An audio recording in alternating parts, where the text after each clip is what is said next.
Hello everyone, welcome to judiciary gold. मैं हूं doctor समन्वय रिछारिया और आज के सेशन में आज मैं एक ऐसे टॉपिक पर बात करने वाला हूं जो इंडियन एविडेंस एक्ट भारतीय साक्ष्य अधिनियम से रिलेटेड है। जैसा कि आप सभी जानते हैं कि किसी भी सब्जेक्ट को पढ़ने के पहले आपको सब्जेक्ट के बारे में नॉलेज होना चाहिए, जिसको हम कहते हैं कि सब्जेक्टिव नॉलेज होने से पहले सब्जेक्ट का नॉलेज होना चाहिए।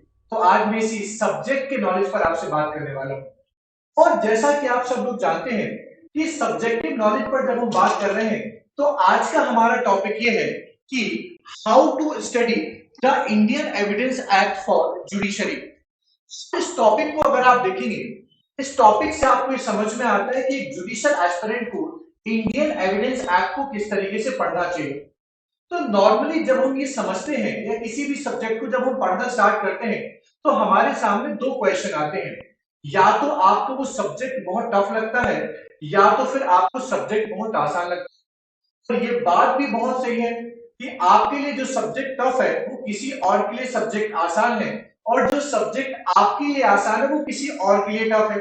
इसका मतलब है कि प्रॉब्लम सब्जेक्ट के साथ नहीं है, प्रॉब्लम आपकी अप्रोच के साथ है। आप सब्जेक्ट को किस तरीके से अप्रोच करते हैं, आप इस सब्जेक्ट को किस तरीके से पढ़ते हैं। और इसलिए मैं कहता हूं कि अगर आपको सब्जेक्ट पढ़ना आ जाता है तो आपके लिए सब्जेक्ट आसान हो जाता है, और अगर आप सब्जेक्ट को क्रैक नहीं कर पाए तो सब्जेक्ट आपके लिए हमेशा टफ बना रहेगा, कठिन बना रहेगा। तो आज मैं आपको ये बताऊंगा कि इंडियन एविडेंस एक्ट को किस तरीके से पढ़ना चाहिए। तो आज हम जिस टॉपिक पर बात करने वाले हैं उसी से हमने मिलता जुलता वीडियो पहले भी बनाया था। जो सब्जेक्ट हमारा था वो था सीपीसी। तो जैसा कि आप यहाँ पर देख पा रहे हैं कि हमारे जुडिशरी गोल्ड के अगर आप यूट्यूब चैनल पर जाते हैं, हालांकि इसकी लिंक हम आपको नीचे डिस्क्रिप्शन में दे देंगे, आप उस पर जाएंगे तो आपको सीपीसी की बहुत अच्छी स्ट्रेटेजी आपको मिल जाएगी, जहां पर मैंने 3 अलग-अलग तरीके से आपको समझाया था कि सीपीसी को आपको किस तरीके से पढ़ना और किस तरीके से समझना है। तो उसी सीरीज को कंटिन्यू करते हुए आज हम बात कर रहे हैं इंडियन एविडेंस एक्ट के बारे में। अगर मैं आपको इंडियन एविडेंस एक्ट के बारे में बताता हूं या इंडियन एविडेंस एक्ट के बारे में समझाता हूं, तो इंडियन एविडेंस एक्ट का अगर हम देखें ध्यान से, इंडियन एविडेंस एक्ट का पूरा जो चैप्टराइजेशन है या structure of Indian evidence act हम देखेंगे तो टोटल आपको 167 सेक्शंस हमें मिलते हैं, टोटल 11 चैप्टर्स हमें मिलते हैं, और टोटल अगर आप देखेंगे तो इंडियन एविडेंस एक्ट 3 अलग-अलग भागों में, 3 अलग-अलग पार्ट्स में जो है वो डिवाइड किया गया है। तो इसका सबसे पहला पैटर्न तो यही, सबसे पहला तरीका तो यही है कि आप क्या करिए, इसको पैटर्न के हिसाब से पढ़ लीजिए, पार्ट के हिसाब से देख लीजिए, चैप्टर के हिसाब से देख लीजिए, इंडेक्स के हिसाब से देख लीजिए। और इसी को थोड़ा सा और अगर हम थोड़ा सा और चेंज करें तो आपको यहाँ पर पता चलता है कि फर्स्ट पार्ट में अगर हम देखें तो फर्स्ट पार्ट में हमारे पास चैप्टर नंबर 1 आता है और चैप्टर नंबर 2 आता है। चैप्टर नंबर 1 जो प्रिलिमिनरी पार्ट है, यहाँ पर आप देखेंगे तो सेक्शन 1 से लेके 4 तक के प्रोविजंस आते हैं। चैप्टर 2 को अगर आप देखेंगे तो रिलेवेंसी ऑफ फैक्ट के बारे में बात होती है, जो सेक्शन 5 से स्टार्ट होता है और हमारा चलता है कहां तक, सेक्शन नंबर 55 तक। पार्ट हमारा सेक्शन 1 से लेकर 55 तक कवर हो जाता है।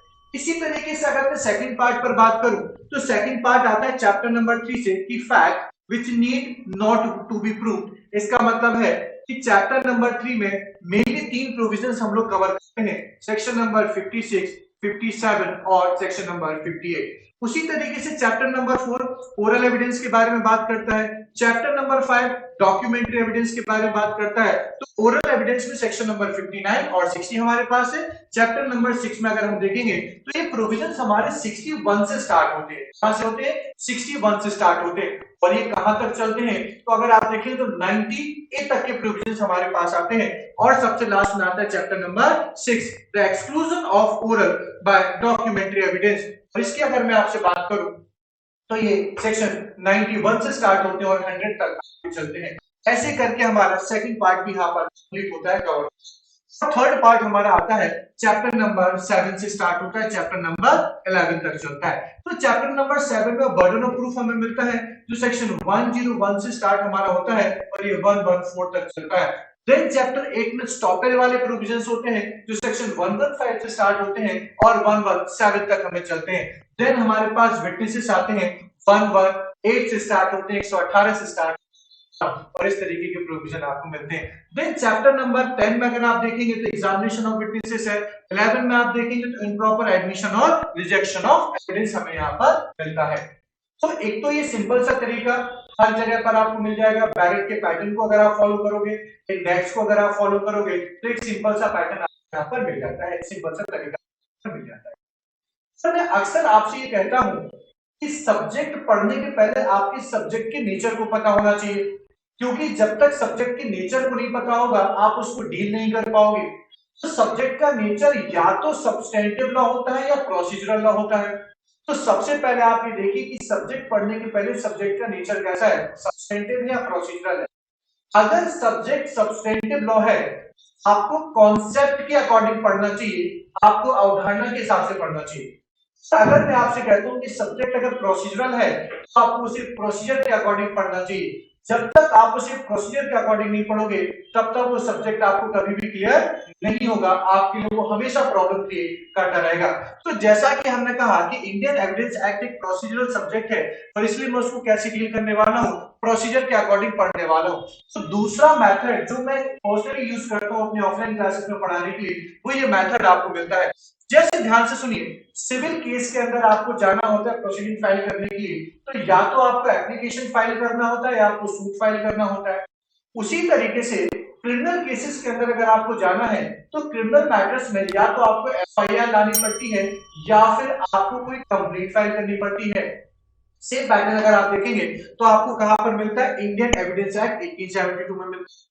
इंडियन एविडेंस एक्ट में जो प्रोसीडिंग होती है वो कोर्ट के अंदर होती है और इसलिए कोर्ट में सबसे पहले हमें क्या लाना पड़ता है, फैक्ट लाना पड़ता है। सबसे पहले फैक्ट लेकर हमें आना पड़ता है। और जब मैं इस फैक्ट के बारे में आपसे बात करता हूँ तो उसको हम लोग तथ्य बोलते हैं। तो कोर्ट में सबसे पहले हम लोग क्या लाते हैं, फैक्ट लाते हैं। फैक्ट का मतलब हुआ कॉन्सेप्ट। फिर हमें क्या करना पड़ता है, फैक्ट का रिलेशन एस्टैब्लिश करना पड़ता है किसके साथ, विद फैक्ट इन इशू। अगर हमने क्या किया, फैक्ट का रिलेशन एस्टैब्लिश कर दिया विद फैक्ट इन इशू, तो ये फैक्ट हमारा क्या बन जाता है, रिलेवेंट फैक्ट बन जाता है। और किसी भी फैक्ट की अगर आपको रिलेवेंसी डिसाइड करनी है तो इंडियन एविडेंस एक्ट में प्रोविजन भी आपको मिलते हैं, और वो मिलते हैं कौन से, सेक्शन 5 से लेकर 55 तक के प्रोविजन हमारे पास होते हैं। तो हमें सबसे पहले क्या करना है, किसी फैक्ट को कहां पर लेकर आना है, रिलेवेंट फैक्ट हमें बनाना है। जब भी कोई फैक्ट आपका रिलेवेंट फैक्ट बन जाता है तब आप देखेंगे ये किस में कन्वर्ट हो जाता है, एविडेंस बन जाता है। क्या बन जाता है, एविडेंस बन जाता है। ध्यान से सुनिए, फैक्ट सबसे पहले रिलेवेंट फैक्ट बनेगा, देन क्या बनेगा, एविडेंस बनेगा। एक बार जब आपका कोई फैक्ट एविडेंस बन जाता है तब ध्यान रखना फिर क्वेश्चन आता है किसके बारे में, एडमिसिबिलिटी के बारे में। और एडमिसिबिलिटी अगर आप देखेंगे तो section 136 of Indian evidence act में आपको मिलेगी। जो एडमिसिबिलिटी डिसाइड करने का काम जज साहब का होता है, जज क्या करते हैं यहाँ पर, एडमिसिबिलिटी को डिसाइड करते हैं। और एक बार यदि आपका फैक्ट कैसा हो जाता है, एडमिसिबल हो जाता है, तो ये फैक्ट प्रूफ में कन्वर्ट हो जाता है। अगर ये फैक्ट आपका एडमिसिबल नहीं हुआ, एविडेंस अगर आपका एडमिसिबल नहीं हुआ, तो ये डिसप्रूफ की कैटेगरी में आ जाता है। और अगर बीच में एक और कैटेगरी आती है जो नॉट प्रूफ की कैटेगरी आती है, तो वो डिपेंड करता है कैसा है। ये सारी की सारी कैटेगरी।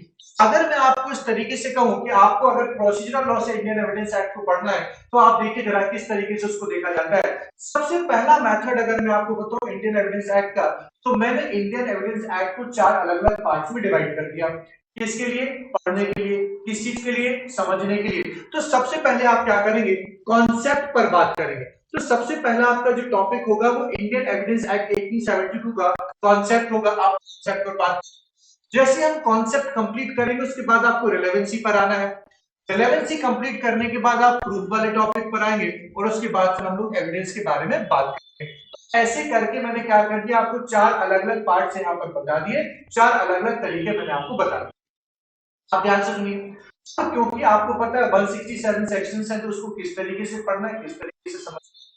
देखिए इंडियन एविडेंस एक्ट में बहुत एक्सपेरिमेंट करने का स्कोप तो नहीं है, लेकिन मैं हमेशा कहता हूं कि जो रिलेवेंट प्रोविजंस हैं उनको हमेशा क्या करना चाहिए, साथ साथ पढ़ लेना चाहिए। और इसलिए मैं आपको बताता हूं कि सबसे पहले आपने कॉन्सेप्ट को कैसे डील करना है।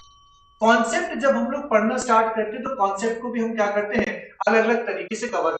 जैसे मैंने कहा इंडियन एविडेंस एक्ट को पहले आप ड्राफ्ट में रीड कर लीजिए, क्योंकि आपको पता है कि इंडियन एविडेंस एक्ट में मेनली 2 लोगों के ड्राफ्ट आए थे।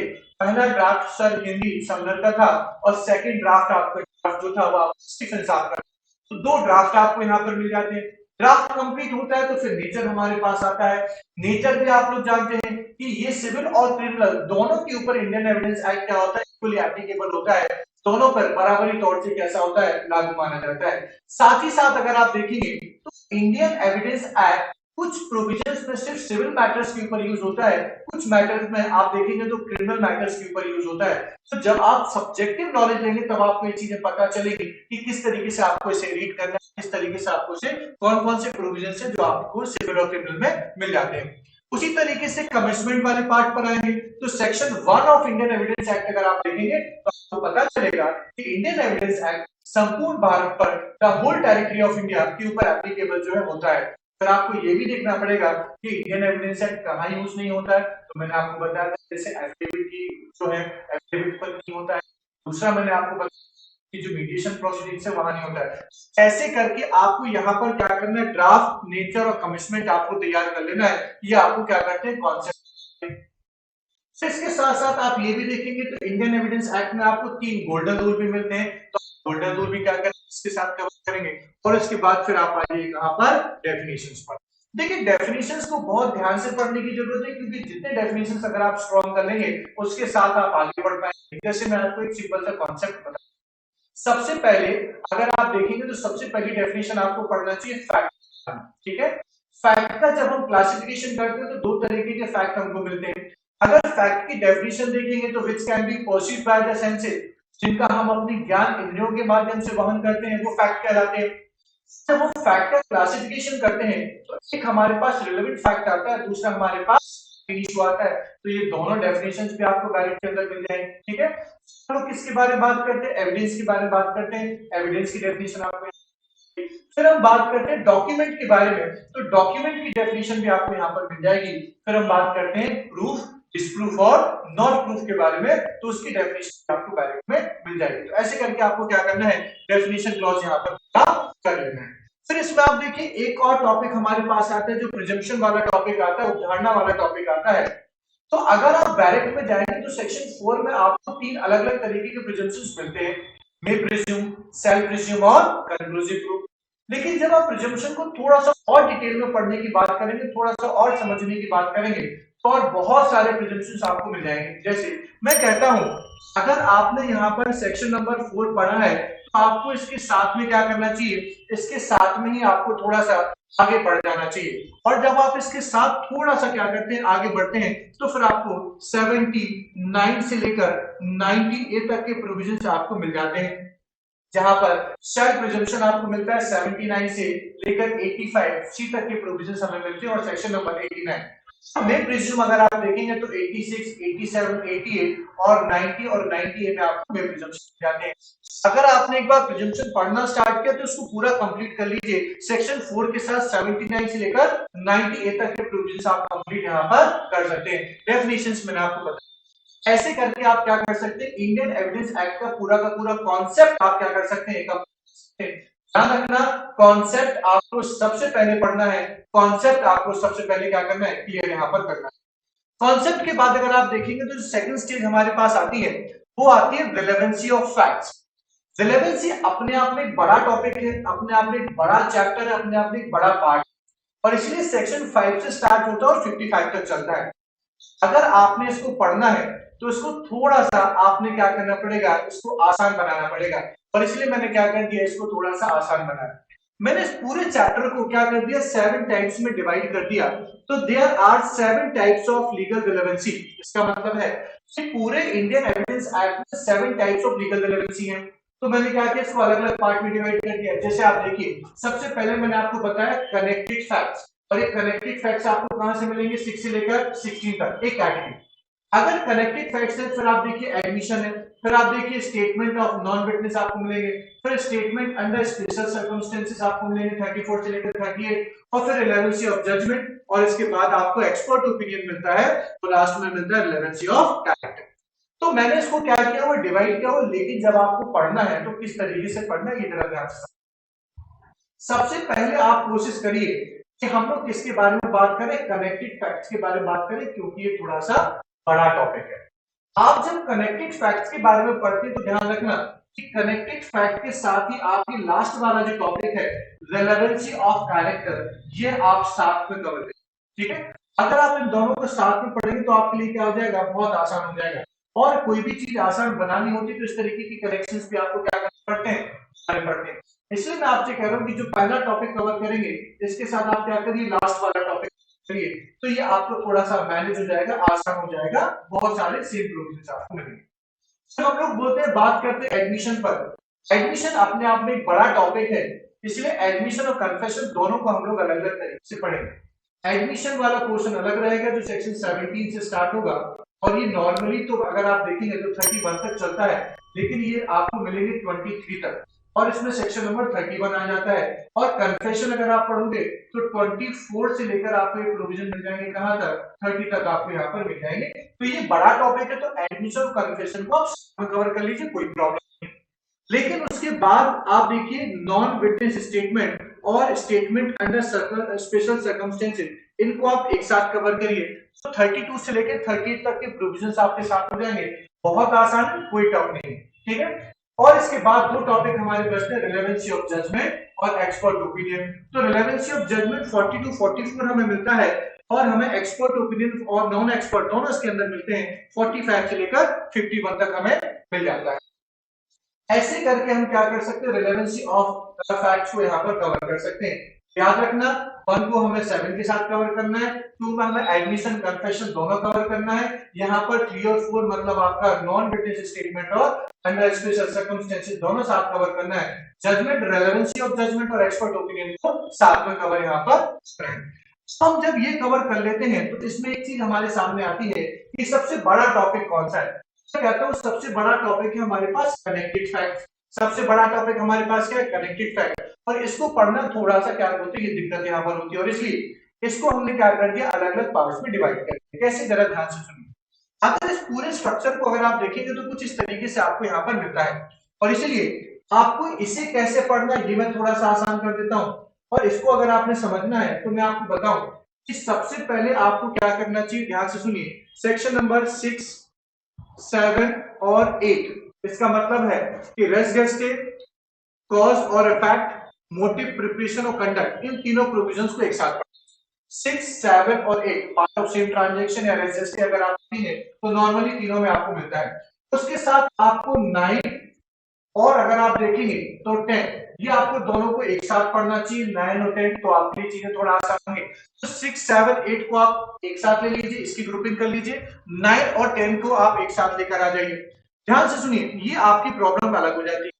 तो क्वेश्चन यहां से आता है तो मैं कहता हूं कि 14 और 15 इनको आपने क्या करना चाहिए, एक साथ कवर करना चाहिए। 14 और 15 को आपने एक साथ, ये जब आपका कंप्लीट हो जाएगा, और मैं तो ये भी कहता हूं कि 11, 14 और 15 को एक आप एक साथ कवर करिए, और इन तीनों को आप एक साथ कवर करिए। किसको, 12, 13 और 16 को आप कवर करिए। ऐसे करके जर्नल रिलेवेंसी वाला जो पोर्शन है, कनेक्टेड फैक्ट्स वाला पोर्शन है, वो आपका कैसा हो जाएगा, आसान हो जाएगा। इस पर जो है बहुत आसान होने वाला है, तो ये जरा ध्यान रखना, इस तरीके से आपने क्या करना है, इसको कवर करना है। तो फर्स्ट मैंने आपको बताया किसके बारे में, रिलेवेंसी ऑफ फैक्ट के बारे में। रिलेवेंसी ऑफ फैक्ट के बाद आप देखिए तो दूसरा टॉपिक हमारा प्रूफ के बारे में आता है, सबूत के बारे में आता है।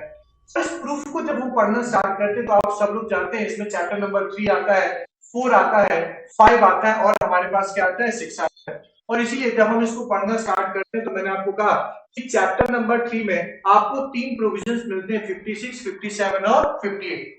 मैं अक्सर कहता हूं या तो आप इसे प्रिजम्पशन के साथ पढ़ लो तो बहुत आसान है, अगर आप इसे प्रिजम्पशन के साथ नहीं पढ़ना चाहते हैं तो सेपरेटली कवर कर लीजिए, क्योंकि यहां से मेंस में कोई क्वेश्चन नहीं बनता, सिर्फ प्रीलिम्स का पार्ट है। तो ये 5 मिनट लगेगा आपको इसको कवर करने में, 56, 57 और 58। कुछ ऐसे फैक्ट्स हैं जो जुडिशियली नोटिस किए जाते हैं, इसका मतलब उनको आपको प्रूफ करने की जरूरत नहीं पड़ती।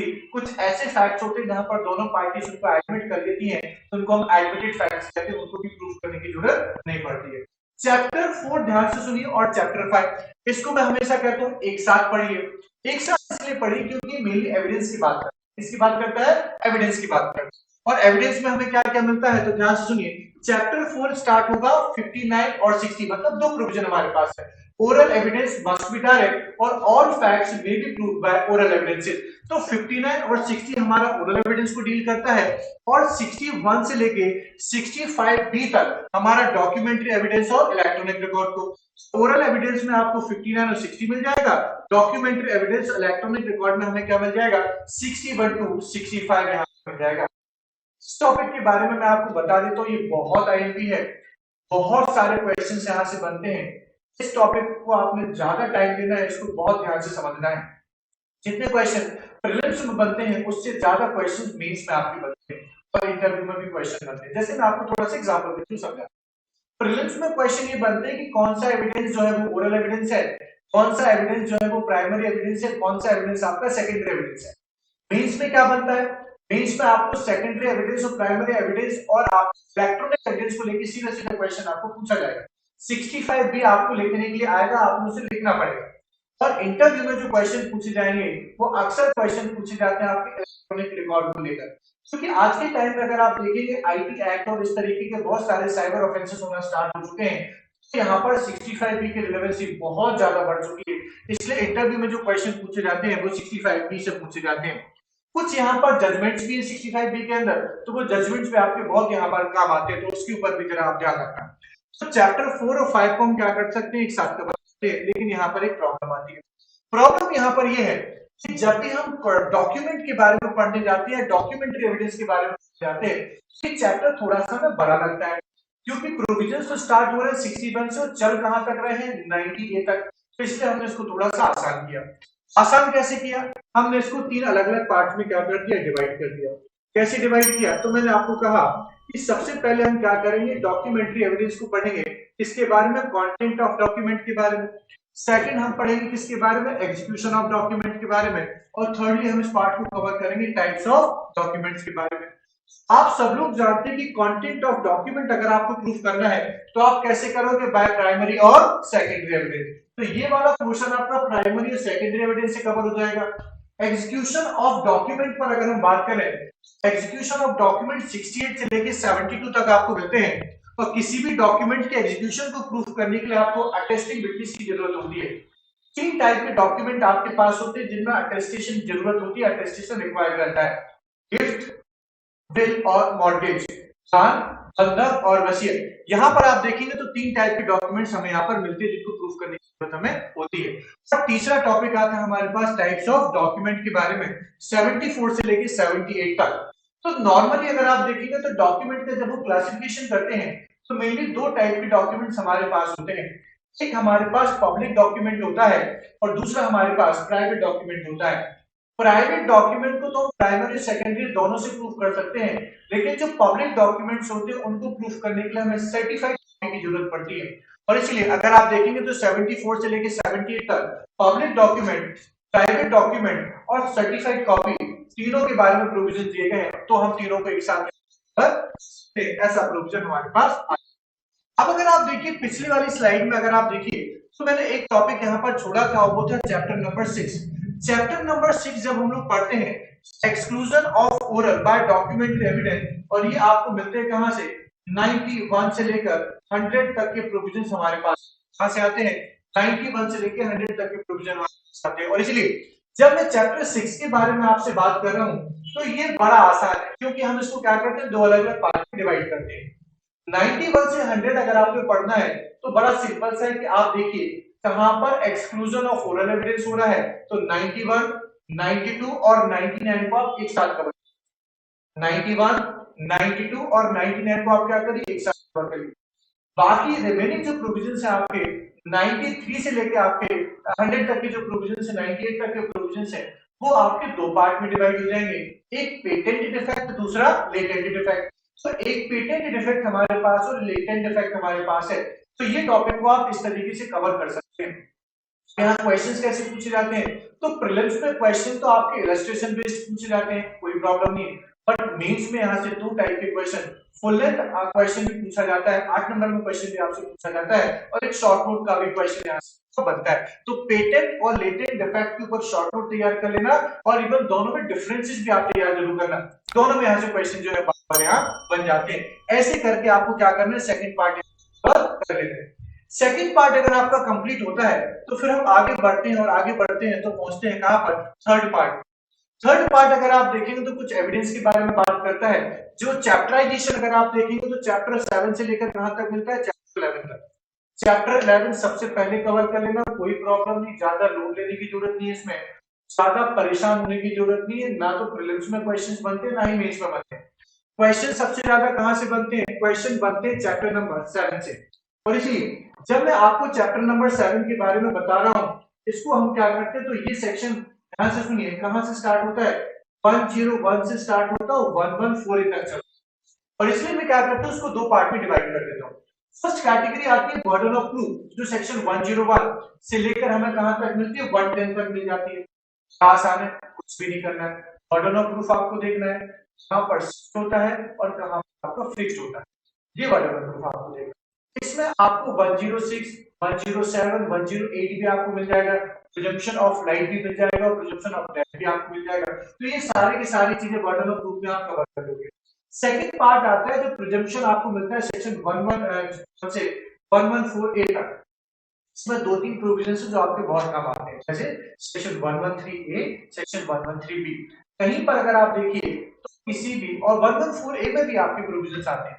तो क्योंकि यहाँ पर आपको डाउरी डेथ के बारे में प्रिजम्पशन आपको मिलेगा, यहाँ पर किसी रेप के केसेस में आपको कंसेंट के बारे में प्रिजम्पशन आपको मिलेगा, कमिटमेंट ऑफ सुसाइड को लेकर आपको प्रिजम्पशन मिलेगा। ऐसे तीन चार प्रिजम्पशन आपको यहाँ पर मिलते हैं जो बहुत आसान है, क्रिमिनल ऑफेंस के साथ पढ़े जाते हैं, आप आईपीसी के साथ भी कवर कर सकते हैं, आईपीसी के साथ भी पढ़ सकते हैं। उसी तरीके से अगर आप देखें तो चैप्टर 8 हमारे पास आता है। चैप्टर 8 आपका स्टॉपेल आता है, और ये ध्यान रखना, ये मेंस पॉइंट ऑफ व्यू से आपके लिए बहुत है। स्टॉपेल को अगर आप पढ़ेंगे तो सेक्शन 115 से 117 हमें मिलता है, और ध्यान रखना स्टॉपेल सिर्फ सिविल प्रोसीडिंग्स के ऊपर आता है। अगर हम स्टॉपेल का क्लासिफिकेशन भी करते हैं तो तीन टाइप के स्टॉपेल हमें वहां पर मिल जाते हैं। तो ये स्टॉपेल आपका प्रीलिम्स और मेंस दोनों के लिए काम का है, छोटा सा टॉपिक है, आसानी से कवर किया जा सकता है, कोई प्रॉब्लम नहीं है। उसके बाद हमारे पास आता है चैप्टर नंबर 9। चैप्टर नंबर 9 और 10 को हमेशा साथ पढ़ा जाता है। साथ क्यों पढ़ा जाता है, उसके पीछे का लॉजिक समझिए, क्योंकि दोनों किसके बारे में बात करता है, विटनेसेस के बारे में बात। एग्जैक्टली विटनेसेस हमारे पास होते हैं। एक हमें बात करता है कि विटनेसेस क्या होते हैं, मींस कॉम्पिटेंट विटनेसेस के बारे में, हु मे टेस्टिफाई के बारे में, कि साक्ष्य कौन दे सकता है। सेकंड बताता है टाइप्स ऑफ विटनेसेस, कितने टाइप के विटनेसेस हमारे पास है। थर्ड कैटेगरी हमको बताती है प्रिविलेज्ड कम्युनिकेशन। 121 से लेकर अगर आप 126 तक के प्रोविजन देखिए तो वो प्रिविलेज्ड कम्युनिकेशन के बारे में बताया जाता है। वैसे तो हर एक इंसान अपनी इंफॉर्मेशन को कॉलेज में जाकर, कोर्ट में जाके एक एविडेंस के तौर पर प्रेजेंट कर सकता है, विटनेस के तौर पर जाके एविडेंस के फॉर्म में दे सकता है। तो कुछ लोगों को इंडियन एविडेंस एक्ट क्या करता है, रोकता है। इन लोगों के ऊपर रिस्ट्रिक्शंस लगा दिए गए कि ऐसे लोगों के स्टेटमेंट कोर्ट में एविडेंस के तौर पर कंसीडर नहीं किए जा सकते।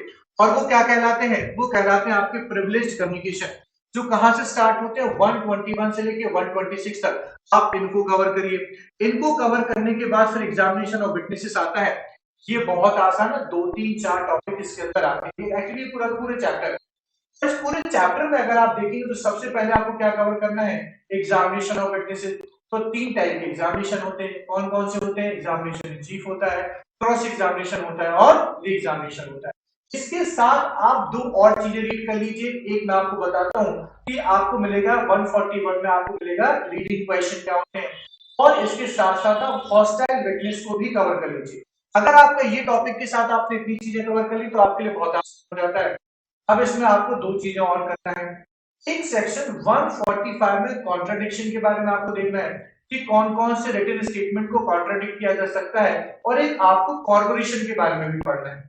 इसमें एक टॉपिक और है जो कई बार एग्जामिनेशन के अंदर आता है, वो आता है रिफ्रेशिंग मेमोरी, स्मृति को ताजा करना, बुद्धि को शुद्ध करना।